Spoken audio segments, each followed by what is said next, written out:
वो तो मालूम है ना सबको। ये जो पीठिका होती है,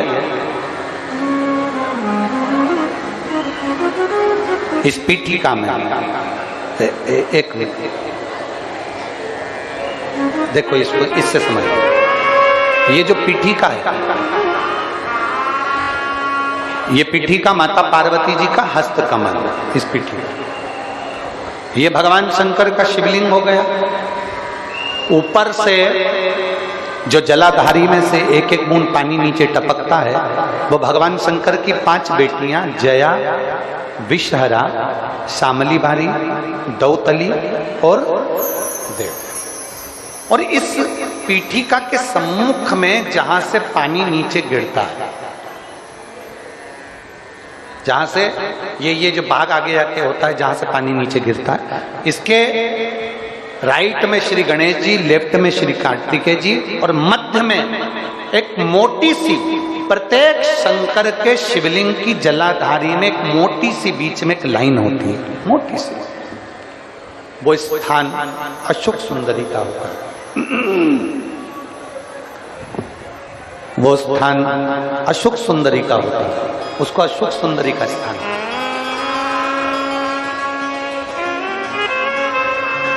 जब विशेष बहुत आपको लग रहा है कि ये कार्य होने वाला नहीं है, और विशेष अगर कोई कार्य और बहुत समय अगर आपके निकल भी गए हो, बहुत समय आपका लग गया और वो कार्य नहीं हो रहा, 5 बेलपत्र अशोक सुंदरी वाली जगह पर जब आप चढ़ाएंगे तो ये डंडी का जो भाग है, ये डंडी का भाग जहां से पानी बहता है, जहां से जल बहता है, उस स्थान की ओर इस डंडी के भाग को रखेंगे। 5 बेलपत्र, एक बेलपत्र जब डंडी का भाग हमने इधर कर दिया, थोड़ा समझ लें अच्छे से, जैसे ये जलाधारी समझ लो, एक बेलपत्र अपन ने रखी, डंडी का भाग जहां से जल बह रहा है उस ओर है। दूसरी बेलपत्र हमने उठाई और दूसरी बेलपत्र की डंडी को मध्य भाग की पत्ती पर, दूसरे नंबर की पत्ती मध्य बीच वाली पत्ती उस पर, तीसरी बेलपत्र को फिर बीच वाली पत्ती पर। इस तरह से 5 बेलपत्र हमें देवादिदेव महादेव को समर्पित करना चाहिए। 5 बेलपत्र पर अपनी 3 उंगलियां भगवान शंकर की 5 बेलपत्र पर स्पर्श कर और 1 लोटा जल भगवान शंकर को पंचाक्षर मंत्र नमः शिवाय, षडाक्षर मंत्र ओम नमः शिवाय या श्री शिवाय नमस्तुभ्यम कहकर जल चढ़ाने की दिशा, हमने पहले भी आप लोगों से कहा, अगर विशेष कोई कामना से हम जल चढ़ाते हैं, विशेष कोई मन की बात है और वो नहीं हो रही, उसके लिए हम जल चढ़ाते हैं, तो ध्यान रखने वाला विषय है, जहां से जल बहता है उसके ठीक विपरीत में आप बैठ जाओ। जल उत्तर की ओर जा रहा है, आप दक्षिण में बैठ लो, दक्षिण में बैठकर उत्तर की ओर मुख कर लो, क्योंकि जल उत्तर की ओर जा रहा है। इधर जल जा रहा है तो आपका बैठना इधर होना चाहिए, इधर जल जा रहा है तो आपका बैठना हम जहां बैठे ऐसा होना चाहिए। इधर जल जा रहा है तो आप जैसे बैठे हो वैसा होना चाहिए। वहां बैठकर 5 बेलपत्र रखकर उंगली का स्पर्श कर कर पंचाक्षर मंत्र या षडाक्षर मंत्र या श्री शिवाय नमस्तुभ्यम बोलकर फिर जल की धार दोनों हाथ से देवादिदेव महादेव को अपने मन की कामना कर कर अशोक सुंदरी से अपने दिल की बात कहते हुए चढ़ाई। 2 या 2.5 महीना होगा और देवादिदेव महादेव आपका वो कार्य सफल करेगा।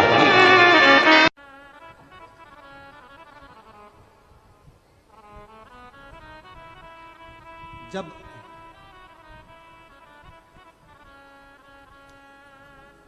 सारी दुनिया की ठोकर खा लो, सारी दुनिया के हाथ जोड़ लो, सारी दुनिया से निवेदन कर लो और उसके बाद भी तुम्हारी दुख की घड़ी समाप्त नहीं हो, तब प्रयास करना तुम्हारे घर में कोई गमला हो, कोई पौधा लगा हो, जो भी पौधा लगा हो, हम ये नहीं कहेंगे कि वो गुलाब का है कि गेंदा का है कि शमी का है कि बेलपत्री का है। जो पौधा तुम्हारे घर में लगा हो, जो पौधा, एक प्रयास करना। अभी सावन चालू हुआ है, अगर तुम्हें लगता है कि मेरी दुख का समय समाप्त नहीं हो रहा, मेरी दुख की घड़ी समाप्त नहीं हो रही, तो घर में रहने वाले जितने लोग आस्था चैनल पर कथा सुन रहे हैं, जितने फेसबुक यूट्यूब पर कथा सुन रहे हैं और जितने पुष्कर राज की इस पावन धरा पर बैठकर कथा सुन रहे हैं, उनसे निवेदन करेंगे, अगर मान लो एक दिन आपका निकल भी गया, 2 दिन आपके छूट भी गए, कोई दिक्कत की बात नहीं है। जो पेड़ तुम्हारे यहां लगा हो, जो पौधा तुम्हारे यहां लगा हो, जो वृक्ष तुम्हारे यहां लगा हो, जो क्यारा तुम्हारे यहां हो, कुंडी तुम्हारे यहां हो, उसी की मिट्टी को, उसी के पेड़ के नीचे, उसी पौधे के नीचे, उस मिट्टी को थोड़ा सा हाथ से उसको उठाकर एक लिंग की आकृति बना लें। उसमें जलाधारी बनाने की जरूरत नहीं, केवल लिंग की आकृति बनाकर उसी की पूजन वहीं कर पानी चढ़ाकर 15 से 20 मिनट बाद अपना काम करने के बाद उसी को उसी मिट्टी में विसर्जन कर दें, अपनी कामना कर देव अधिदेव महादेव 2 महीने के बाद क्या देगा ये वही जान सकता है। वो क्या प्रदान करेगा ये उसके ऊपर। देख लिया हमने, बहुत प्रयास कर देख लिया, सारी दुनिया का हमने प्रयोग कर देख लिया। इनसे भी पूछा, उन्होंने कहा वाशरूम इधर बना दो, वास्तु शास्त्री ने कहा ये बना दो, ज्योतिषाचार्य ने कहा ये बना दो, उन्होंने कहा ये बना दो, उन्होंने कहा वो बना दो। हमने दुनिया का काम कर देख लिया, हाथों की अंगूठियां बदल कर देख ली, नग आभूषण बदल कर देख लिए, सोने की दिशा बदल कर देख ली, सीढ़ियों की दिशा बदल कर देख ली। अब जब सारी दिशा बदल कर देख ली, सारा काम कर देख लिया, उसके बाद भी अगर हमारी ग्रह दशा नहीं सुधरे, हमने सबके दरवाजे जाकर देख लिया, देवी देवता उनके भी धोख के देख लिया, पर जब भी अगर हमारी दशा ना सुधरे तो फिर कहीं मत जाना, महादेव के चरणों में जाकर बस उसकी आराधना में लग जाना, फिर वो संभाल लेगा। पोटली जैसे जैसे चढ़ाते जाओगे ये घुटना बदलने की जरूरत नहीं पड़ेगी, डुकरिया ऐसी चलेगी, चक रहेगा। और क्या कमरा भी है, शादी आई एक में 6 भरा, 6 इसलिए भरा तुम रात भर सत्संग करो, भजन करो, स्मरण करो, और जितना सत्संग का आनंद हो सकता है। अपनों के बीच में तो हमेशा रहते हो, पर दूसरे को एडजस्ट करना तो सीखो। जरा विचार करो, तुम अपने कमरे में दूसरे को एडजस्ट नहीं कर रही तो ऊपर जाएगी तो भोलेनाथ कैसे एडजस्ट करेगा? सोचो तो शरीर है, विचार तो करो।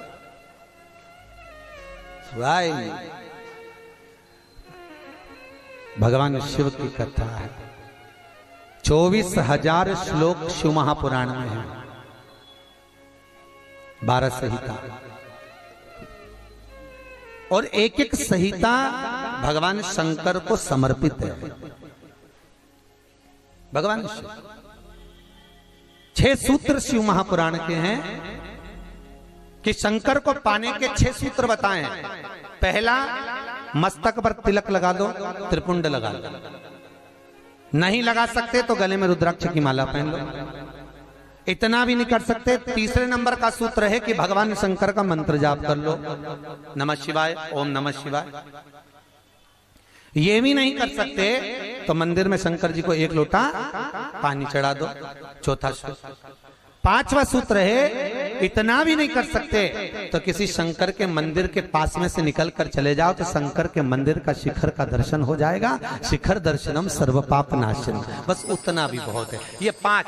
और 6ठे नंबर का सूत्र है, अगर इतना भी नहीं कर सकते तो पूरी जिंदगी में अगर 12 ज्योतिर्लिंग पर पहुंचकर शंकर की कथा को सुन लोगे तो फिर दूसरा जन्म नहीं होता। ये 6 सूत्र शंकर को पाने के हैं, भगवत भक्ति को पाने के हैं, भगवत रस तत्व को पाने के हैं। 6 सूत्र है, शंकर का अनुमोदन करें। ऐसी कौन सी भूमि है, ऐसी कौन सी जगह है जहां शंकर नहीं है? हर जगह, हर तत्व में, कण कण में, हर जगह पर वही तो समाया है। बस हमारे नेत्र परखैया नहीं है, इसलिए हम पहचान नहीं पाते। बहुत दुनिया के लोग बहुत कम पहचान कर पाते हैं। बस अंतर तब आता है एक घर के बुजुर्ग माता पिता को और एक परमात्मा को लोग अंतिम तक नहीं पहचान पाते। अंतिम तक बहुत कठिन। माता पिता सब कुछ दे देते हैं बच्चों को। एक सास अपनी बहू को जब पसंद करके आती है, जो सास कभी अपनी देवरानी जेठानी की एक अंगूठी नहीं दे, वो हाफ सेट दे के आ जाती है। सोचो जरा, विचार करो। खुद कैसी भी साड़ी पहने पर बहू को एक से बढ़कर एक चढ़ावे में चढ़ा देती है। तैयार होने का डब्बा भी देती है, नंबर की चप्पल भी देती है, सब कुछ देती है। शादी नहीं होती उससे पहले ना जाने कितना सास बहू को दे आती है। कितना विश्वास सास का बहू पर होगा। और बहू जब पहली विदाई में घर से सास के यहाँ से जाती है तो अलमारी में ताला लगा के चाबी घर ले जाती है। सोचो, सास ने कितना विश्वास करा, सब कुछ दे दिया, और बहू ने ऐसा विश्वास करा कि चाबी तक बटोर के पहली विदाई में ले गई। पहली विदाई क्यों? क्योंकि नंदे आई है, डोकरी निकाल के ना दे दे कच्छू। विश्वास कहाँ, भरोसा कहाँ, पूर्ण तक कहाँ है? भगवान शंकर की कथा कर रही है। 6 सूत्र में से अगर एक सूत्र भी भगवान शंकर का आपकी जिंदगी में आ गया तो जीवन का आनंद देने वाला हो गया। ध्यान देना, कन्यादान जो तुमने करा है उसका पुण्य तुम्हारे मरने से पहले हो सकता है कि समाप्त हो जाए। अन्नदान जो तुमने करा है उसका पुण्य हो सकता है तुम्हारे मरने से पहले समाप्त हो जाए। क्योंकि कई लोग कहते हैं हमने कन्यादान करा, हमने वस्त्र दान करा, हमने मुद्रा दान करी, हमने स्वर्ण दान करा, हमने अन्न दान करा, हमने भागवत कराई, हमने रामायण करवाई, हमने गीता करवाई, हमने तीर्थ करे, हमने व्रत करे। ये सारे पुण्य तुम्हारे खाते में हैं। एक पलड़े में तुम्हारे पुण्य रखे हैं, पर एक पलड़े में जो पुण्य इकट्ठे करके रखे हैं तो पाप भी तो देखो कितना करो। पाप भी तो देखो, मालूम पड़े मुंह से किसी की निंदा कर दी, उसी पुण्य में से कम हो गया। हुआ कि नहीं हुआ? अरे बोलो तो सही, अब 200 रुपए लेके आई थी, अब 200 रुपए में से खर्चा करते जा रहे हो तो होगा कि नहीं होगा खर्चा? थोड़ा गलत बोल दिया, पुण्य समाप्त हुआ। किसी को अपशब्द बोल दिए, पुण्य समाप्त हो गया। किसी के लिए गलत देख लिया, पुण्य समाप्त हो गया। किसी के लिए गलत सुन लिया, पुण्य समाप्त हो गया। हमने पुण्य तो बहुत कमाया, हमने ढेर पुण्य इकट्ठा करा। कन्यादान, वस्त्रदान, अन्नदान, मुद्रादान, स्वर्णदान, भागवत, रामायण, गीता, यज्ञ, अनुष्ठान, संत पूजा, गुरु पूजा, सब कुछ करी। पुण्य तो ढेर इकट्ठा करा, पर मरने से पहले ये सारा पुण्य तुम्हारा बोलने से, अपशब्द कहने से, ताना देने से, निंदा सुनने से, गलत देखने से समाप्त हो गया। पर शिव महापुराण की कथा कहती है सारे पुण्य तुम्हारे मरने से पहले भले समाप्त हो जाएंगे, पर शिव महापुराण की कथा यदि तुमने भूल से भी 5 मिनट की भी सुन ली तो वो जिंदगी भर अटल और अमर हो जाती है, वो कभी समाप्त नहीं होती। शिव महापुराण की पुण्य कभी समाप्त नहीं होता। शंकर का किया हुआ पुण्य कभी समाप्त नहीं होता।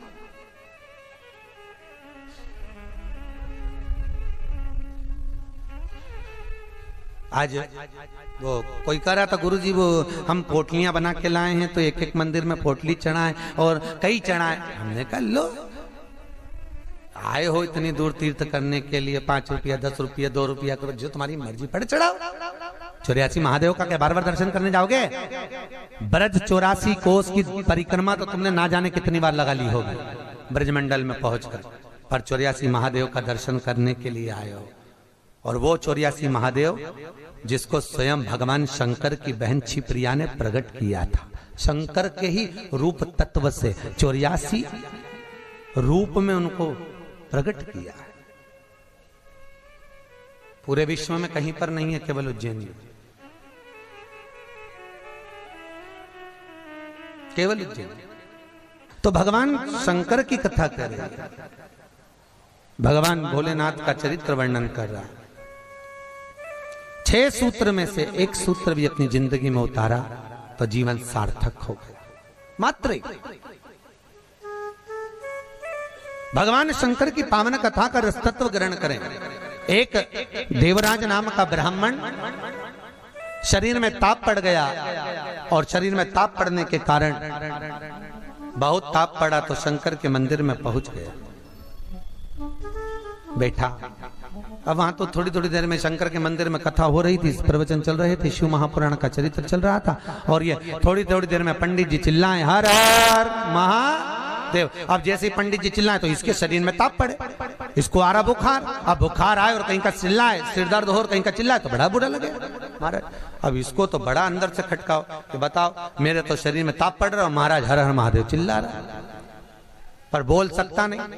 ताप पढ़ते पढ़ते पढ़ते पढ़ते थोड़ी देर में ये यहां से चला शंकर के मंदिर से कथा श्रवण कर कर थोड़ी देर भले ताप पड़ा, बुखार आया, सिर दर्द हुआ, सब कुछ हुआ, पर शंकर की कथा तो शरीर में पहुंच गई, इस आत्मा तक पहुंच गई। होता है जब घर से चले होगे तो सोचे पाँव दुख रहा है, बुखार आ रहा है, सर दर्द हो रहा, ये हो रहा, वो हो रहा, पर शंकर के धाम में पहुंच गए तो अब ये सोच लो कि तुम शंकर के हो गए, तुम शिव के। यहाँ बिठले सेवा समिति के कहने पर नहीं आए, यहाँ पाठक जी के कहने पर नहीं आए, यहाँ हमारे कहने पर नहीं आए, यहाँ तो हम भी बुलाते तो तुम नहीं आते, क्योंकि ये नगरी महाकाल की है। महाकाल का राजा है महाकाल, और महाकाल राजा का एक नियम है, यहाँ कोई राजा, कोई मंत्री, कोई बड़े से बड़ा राजपाट वाला इस नगरी में रात नहीं रुक सकता, यहाँ का नियम है। क्योंकि यहाँ एक ही राजा, कौन सा? महाकाल राजा, बस उसी का राज्य चलता। तो जब उसके घर में आए हो तो हम कौन बुलाने वाले? बोलो तो सही। उसने बुलाया, उसने ठहराया, उसने खिलाया, उसने घुमाया, 5 दिन घूमो फिरो, उसका दर्शन करो, आनंद करो, घरे जा। घर वाले पूछे कहाँ गई थी तो कहना महाकाल के घर गई थी, उसने बुलाया। रामकृष्ण परमहंस जी से एक ने कहा, रामकृष्ण परमहंस जी से बोले, अरे रामकृष्ण परमहंस जी, हमने सुना है कि माता जगज्जननी जगदम्बा शारदा भवानी माँ देवी आपसे बात करने के लिए आती हैं, आपसे मिलने के लिए आती हैं। रामकृष्ण परमहंस जी ने कहा, तो रामकृष्ण परमहंस जी, अगर देवी जी तुमसे मिलने आती हैं, देवी जी तुमसे बात करने आती हैं, जगदम्बा तुमसे मिलने के लिए आती है, तो रामकृष्ण परमहंस जी एक काम करो ना, एक आध बार माता जी को हमारे घर भी भेज दो। हंसी उड़ाने वाले तो कुछ भी बोल देते हैं, एक आध बार माता जी को हमारे घर भेज दो। रामकृष्ण परमहंस जी ने कहा ठीक है, एड्रेस बता दो, देवी जी को तुम्हारे घर भेज देंगे। बोलो एड्रेस क्या है? उस व्यक्ति ने कहा, फलाना गली में, फलाना मोहल्ले में, ये वाले मकान में, इस नंबर में, इस जगह पर मैं रहता हूं। रामकृष्ण परमहंस जी ने कहा, स्वामी विवेकानंद के गुरु रामकृष्ण परमहंस जी कहते हैं, जो एड्रेस आपने दिया ये तो आपके घर का है, ये आपके घर का एड्रेस है, आपका एड्रेस दीजिए, आप कहाँ रहते हैं? उसको लगा मैं दुकान पे रहता हूँ, तो हो सकता दुकान का मांग रहा है, उन्होंने दुकान का एड्रेस दे दिया। रामकृष्ण परमहंस जी बोले, ये तो दुकान का एड्रेस है, आप कहाँ रहते हो, आपका एड्रेस दो। तो रामकृष्ण परमहंस जी के शब्द सुने तो उस व्यक्ति ने कहा, ये हमारा ही तो एड्रेस है। रामकृष्ण परमहंस जी बोले, जिस घर का एड्रेस दिया वो तो घर का है, जिस दुकान का एड्रेस दिया वो तो दुकान का, कि दुकान यहाँ है वो वहां घर है, तू कहाँ रहता है, तेरा एड्रेस बता, तू रहता कहाँ है? रामकृष्ण परमहंस जी के शब्द सुने, उसने चरण पकड़ लिया और रामकृष्ण परमहंस से पूछा, आप बताओ कि मेरा निवास कहाँ है? रामकृष्ण परमहंस जी कहते हैं, इस शरीर का आखिरी निवास तो शमशान है, मनुष्य वहां निवास करने वाला है। बस ये आत्मा परमात्मा के चरणों में रहे और शरीर आखिरी में वहां पहुंच जाता है, आखिरी में। बड़े आश्चर्य में लोग बताते हैं, हम वहां रहते हैं, तुम नहीं रहते, तुम्हारा घर रहता है, तुम चले जाओगे घर में ही रह जाएगा, अभी तुम्हारा एड्रेस है, फिर तुम्हारे बेटे का हो जाएगा। अरे बोलो तो, फिर बेटा गया पोते का हो जाएगा, पौता गया पर पोते का हो जाएगा, वो तो घर का पता है। तुम्हारा एड्रेस क्या है? तुम किस पते पे रहते? अताना पता, जबरदस्ती के लापता घूम रहा, काय का पता तुम्हारा? जबरदस्ती के छाती ठोक के मेरा घर मेरा घर मेरा घर।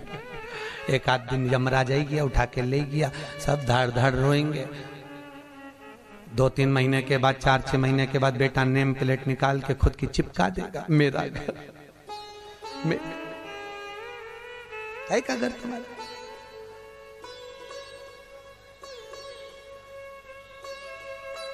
क्या कहा, सज धज के जिस दिन मौत की सहजादी आएगी, न सोना।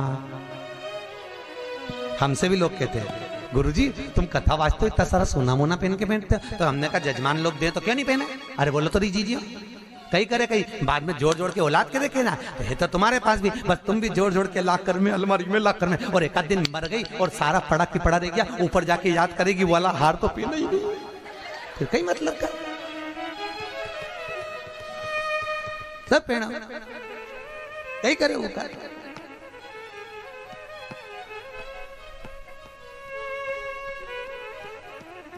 उसका करे क्या, जितनी साड़ी धरी है सब पहन लो जीजियों, बाद में किसी काम की सब धरी ले जाए। ऊपर जाती जाती यमराज सेकेगी, नीली वाली तो पहनी नहीं थी, अभी पीको लगवाई थी, एक बार फिर से छोड़ दे वंश मोल, फिर से छोड़। भगवान भी यमराज भी कहेगा चल ऊपर चल, अब कहीं नहीं पहने, ले गया वही करे। खूब जोड़ा, आखिरी में यही छोड़ा, और फिर इतना बड़ा फोटो टंगा, उनमें प्लास्टिक के फूल की माला, और वो भी पंखा में माला यूं हिले, पंखा में माला हिले और डोकरी फोटो में स्माइल दे। वो डोकरी भी इसलिए स्माइल दे कि बेटी हम भी जोड़ जोड़ के मर गए, यही टंग गए, तुझे भी टंगना है, इसलिए डोकरी भी हंसे, यही टंगे से जोड़ो। कुछ नहीं खाया, खूब जोड़ा, खाना खाने की फुर्सत नहीं थी। साहब सवेरे 8 बजे से रात को 10 बजे तक दुकान नहीं छूटे, नहीं छूटे। एक एक ग्राहक के लिए बैठा दिया, और आखिरी में सब छोड़ के घर के लोग अर्थी पे भी ले गए, तो बांध के ले गए, सबको मालूम है मर गया, उसके बाद भी ना जाने क्यों बांध के ले जाते, और खींच खींच